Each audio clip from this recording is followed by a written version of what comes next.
Africa is actually ready for this tech age that the world is already into? Do you think we have actually matched up to that, technology in the global space? Well, thank you, Gloria, for this question. Like you said, time shall come when the world will be fully into technology. Yeah. Well, that time, the next 20 to 30 years from now, that time will come. And the truth is that where will be Africa when this time comes? If I have to say this, that today Africa has no line up in the technology age yet. We have no line up yet. We are still behind. And just like Dr. said, our young men, very young men and women, are very good in technology, especially those who have not been going to the forward workers. They are very good. Our children, very small people, they know how to use these mobile phones, even more than the other ones. But we need to start from somewhere. And it means that we need to let our people know that we need to get it right in the next 30 years from here. When all of these jobs we do today might not be necessary in technology. The AI is becoming something else that is changing the system today. So people are planning, countries and nations are investing in technology, seriously in technology. We're in the fourth industrial revolution now. Nigeria, Africa has not given yet. We have lost the first industrial revolution, we lost the second, we lost the third. And we could still lose this fourth one that is coming, which is technology. Sophisticated like AI. Today, we need to talk to ourselves. If we don't want to be left behind, we need to talk to ourselves that in the next 30 years, where will Africa be when this technology age will have revolutionized Africa? The global world, actually. So where will Africa be? Like you say, Africa has no line up yet. Our leaders are not investing in technology, and this is a concern not just to us, Africa, even the Western world is a concern to them.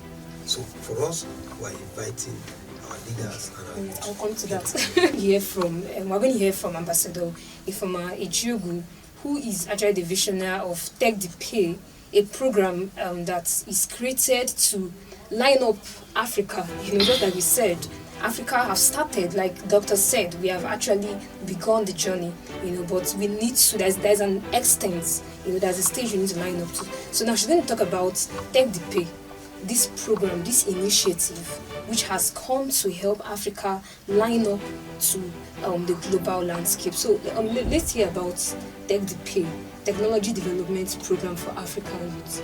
So why is it coming at this time? What is its importance at this time? Thank you, Lori. Thank you for having me in the studio this morning.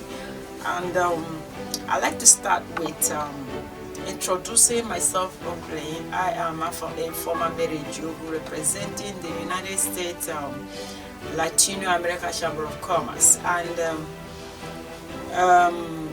we are covering the 54 African countries. I think this discussion we're doing today is being done with the Nigerian faction of USLACC Africa, because USLACC Africa right now is in 20 African countries. We're covering the 54 African countries, and whatever thing that we have started doing right here in Nigeria, it is our intention to take it around the African countries. Of course, as we are in the studio now, people are going to be connecting from different parts of the world. So the program TTP, Technology Development Program for the African Youth, is an initiative that came out of passion and also inspiration after we have seen the state of things in Africa. Africa has to rise up and begin to embrace technology for us to begin to change the narrative of things in Africa.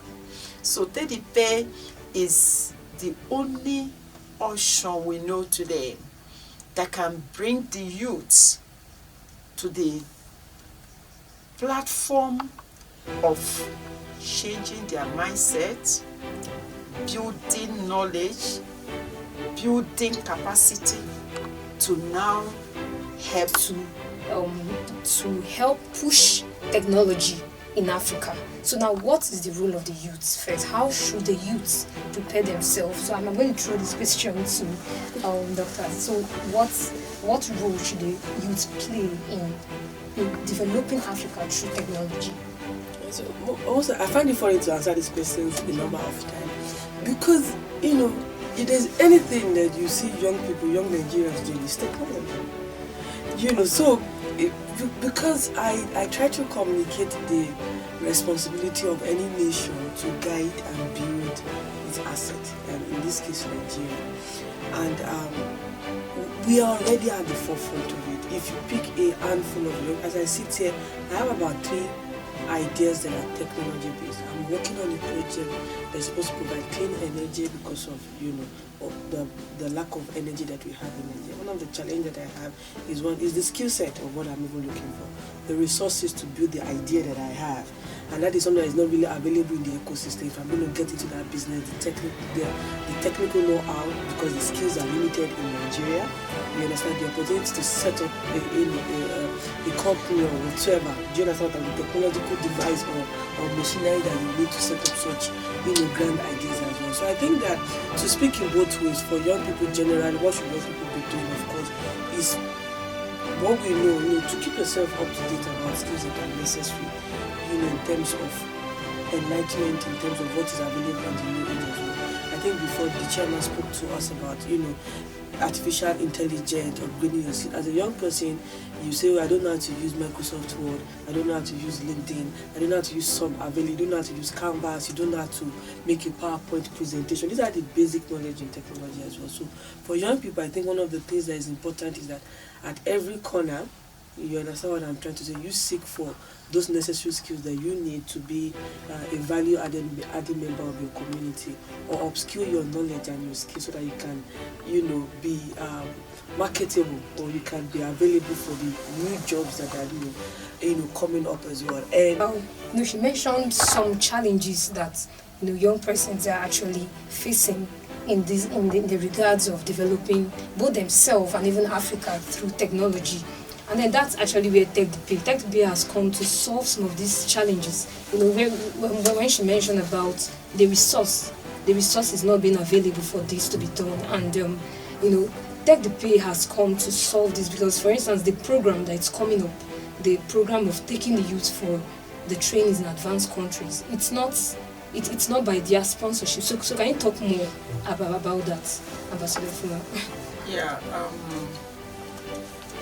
The doctor actually presented the state of things about the youth of Nigeria in relative to the technology stuff we're talking about. But all of these things are talking about the digital. We are looking at a situation Africa will start producing, manufacturing their own things, developing their own technology, apart from devices, gadgets, and all that. So TechDP is trying to address some unique things. Number one, we're trying to say that the youths we talk about right now most of them have gone to the universities and learned some of these done some of these studies, but all are still in theory. Again, the youth we're talking about now are the youth that, while they're in the university, they are very much curious about getting certificates. And when they get it, they are ready to kill for white-collar job.